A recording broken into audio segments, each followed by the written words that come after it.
So let's just dive right on in because we have a lot to get through. So number 10 is Qui-gon Jinn.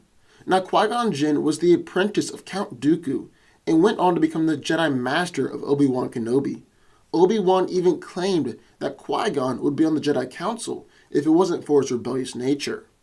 He was a powerful fighter and an expert for lightsaber, but he did end up being killed by Darth Maul. While Qui-Gon was an impressive Jedi in life, what really cements his place on this list is what happened after he died. You see, Qui-Gon had spent years studying the possibility of life after death, and after being killed, he returned as a voice to Grand Master Yoda. He went on to guide and teach both Yoda and Obi-Wan about the possibility of immortality.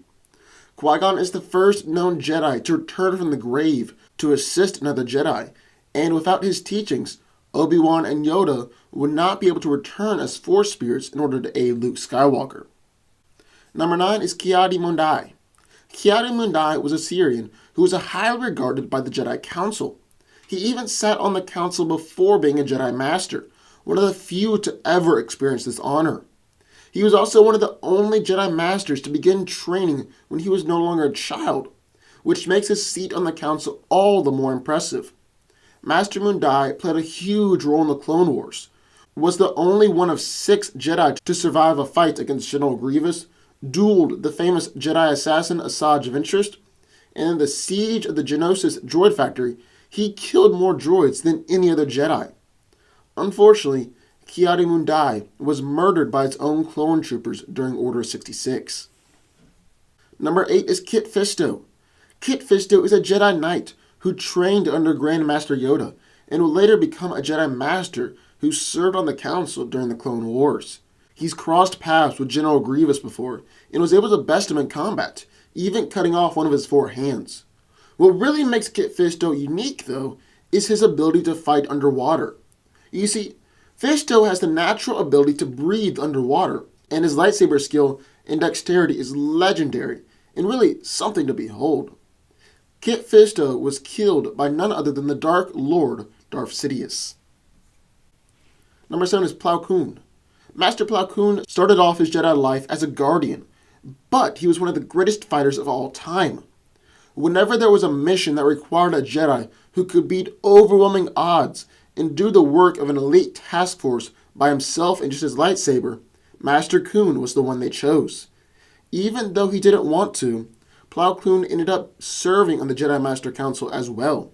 He was an expert pilot and was an influential fighter in the Clone Wars before being shot down by his own troops during Order 66. Number 6 is Nomi Sunrider. Nomi Sunrider was married to a Jedi apprentice named Andor, but when Andor was killed, Nomi picked up his lightsaber and went on to become the strongest female Jedi of all time. She's fought against one of the strongest Sith Lords ever, Exar Kun, and was able to sever another Sith Lord's connection to the Force using her incredible power. Nomi was also vital in ending the Great Sith War. She even went on to become the headmaster of the Jedi Order. Nomi Sunrider lived years before the movies took place, but her story and legacy live on through books and legends. Number 5 is Obi-Wan Kenobi. Obi-Wan Kenobi is arguably the most famous Jedi in the entire Star Wars universe, and he's also one of the most powerful.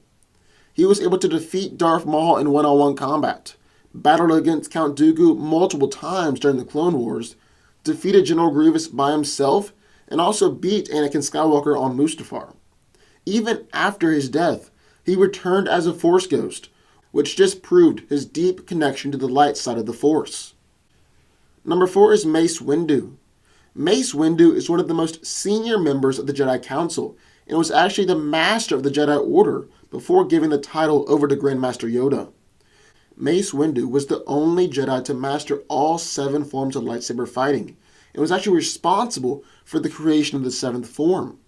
Master Windu was able to kill the legendary bounty hunter Jango Fett, and nearly beat Darth Sidious in combat, before Anakin interfered and knocked him from the building. But even then, both George Lucas and Samuel L. Jackson both agree that Mace Windu survived that fall, and lived through Order 66 as well. Revan was once a Jedi, but was seduced into becoming a Sith Lord.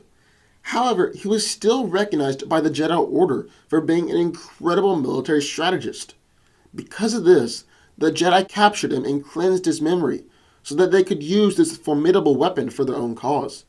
Revan went on to invade multiple Sith bases, kill countless number of Sith lords, and killed dozens of Sith masters and apprentices, even Darth Malak.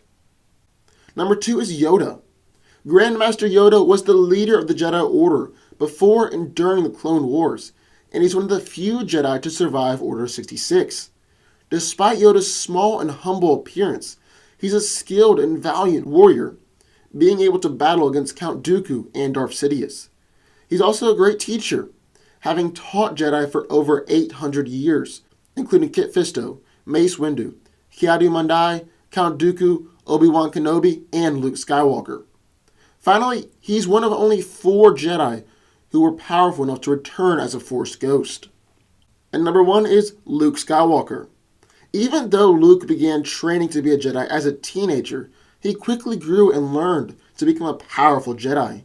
He was even able to battle against and defeat his father, Darth Vader. After all this, Luke founded the new Jedi Order and started training up a new generation of Jedi, becoming a Grand Master along the way. Finally, George Lucas, the creator and, like it or not, the ultimate authority on Star Wars, has said that Luke Skywalker is the most powerful Jedi who has ever lived. And that's good enough for me.